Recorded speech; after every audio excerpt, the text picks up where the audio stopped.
Hello mga lods, for this video lang mga lods. Ito at gagawa naman tayo ng ating recipe for today. Ito ang ating gagawin mga lods, no. Ito ay chicken mga lods, no. Ang gagawin natin sa chicken mga lods ay i-adobo natin siya mga lods, no. I-adobo natin siya tapos after na ma-adobo natin mga lods, lalagyan natin siya ng gata. So naka-prepare na yung mga ricado natin mga lods, no. Na-prepare ko na at yan ay sasalang na lang natin mga lods. So, yan, malinis na po yan. Nilinis ko na po yan. At ito yung ating mga pang-ricado niya mga lods. No? Una, siyempre, ito yung ating, yung ating sibuyas, bawang, at saka yung sili natin mga lods. Ayan. Ayan. Tapos, siyempre mga lods, ito yung papaya natin. Ayan. So, yan mga lods, i-adobo natin yan. Tapos, lalagay natin siya ng papaya. At siyempre, pag sinabi adobo mga lods, meron din yung patatas. Ayan yung patatas natin mga lods. No? Ayan. Ayan mga lods, no? Lagyan natin ng patatas yan.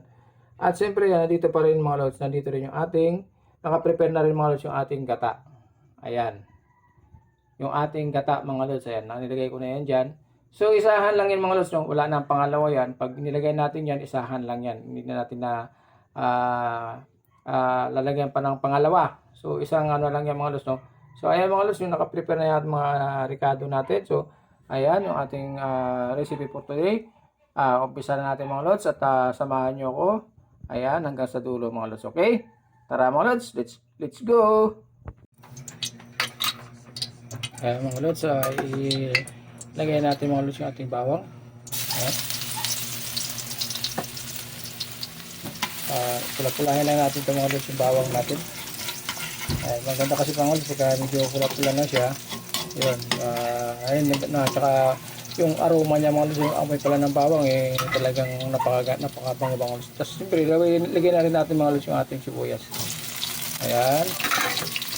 At siyempre, mikos-mikos na muna natin hanggang sa ang ating sibuyas ay rin mga lods, mapula-pula rin siya ng konti. So, ayan. At ilagay na rin natin mga lods yung ating chicken para mag-isa na natin siya mga lods. Ayan, tuloy lang natin ito mga lods. Lagyan natin na ayan, at ayan, okay,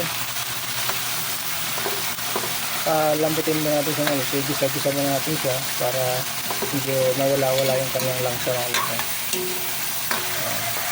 Papula-pulahin natin siya mga lods para talagang yummy siya at mararamdaman natin, malalasahan natin siya. So ayan mga lods, itakpan lang muna natin. Ayan mga lods, at medyo mapula-pula ng konti mga lods yung ating chicken. Ayan. Ayan. At siyempre mga lods, bago natin mga lods, ilagay na rin natin yung ating paminta mga lods, no? Natin yung paminta natin, ilagay natin. Ayan, ilagay natin dyan. Tapos siyempre mga lods, yung ating tuyo. Ayan, ang tuyo natin, lagayan natin mga lods, no? Ayan. Ayan. At ayan, para maglasa na siya mga lods ng ating tuyo. So, ayan mga lods, ibigos-bigos na muna natin siya, no? Ayan. Ayan. Okay. Ayan mga lods, para magano siya, maglasa-lasa na siya at tumalab na sa ating katay, okay?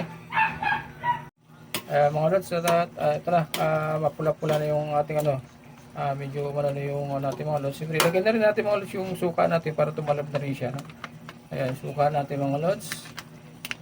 So, lagyan natin suka. Ayan, huwag masyadong marami mga lods, ha? Okay.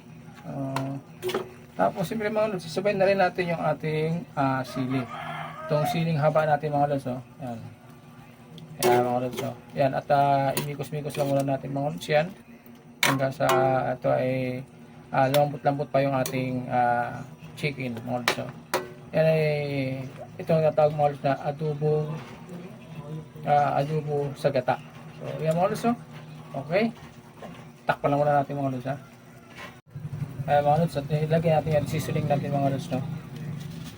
Seasoning muna natin, timpla natin siya mga lods, pero mamaya natin siya usgahan mga lods after na maluto na lahat. Ay, isunod natin mga lods yung ating papaya. Ayan, lagyan natin papaya natin.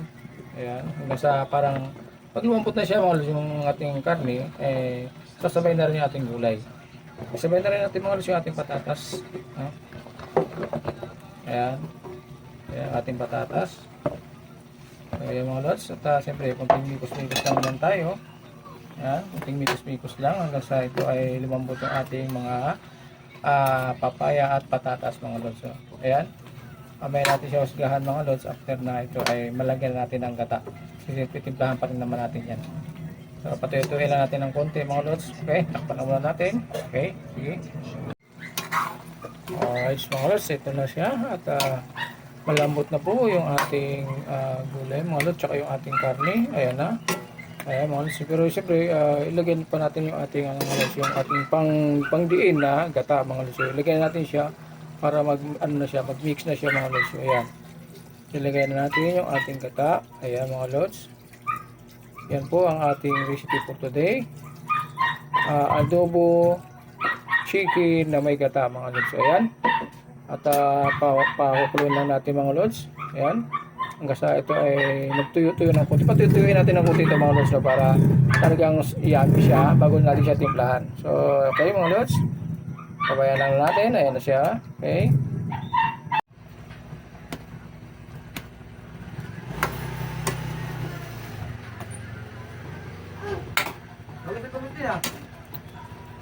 Ayan mga lods, ayan na siya at tuloy-tuloy na yung ano niya mga lods. Ayan, at tuyo-tuyuin lang natin siya mga lods bago natin siya timplahan ulit at para husgahan natin mga lods yung kanyang lasa doon sa ating recipe. Ayan mga lods, okay.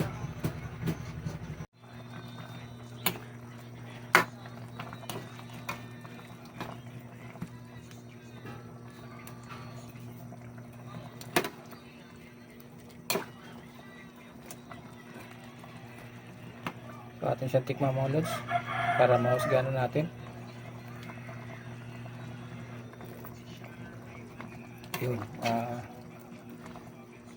So nagtigan natin siya ng konting asin mga lods. Medyo matabang ng konti. Ayan. Okay.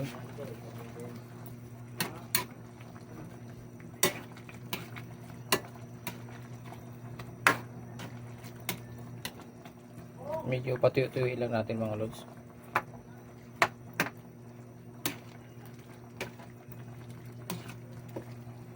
Pero okay na yung gulay niya, malambot na siya.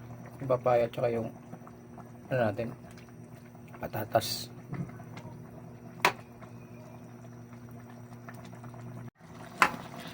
So ito na mga lods, yung ating recipe for today.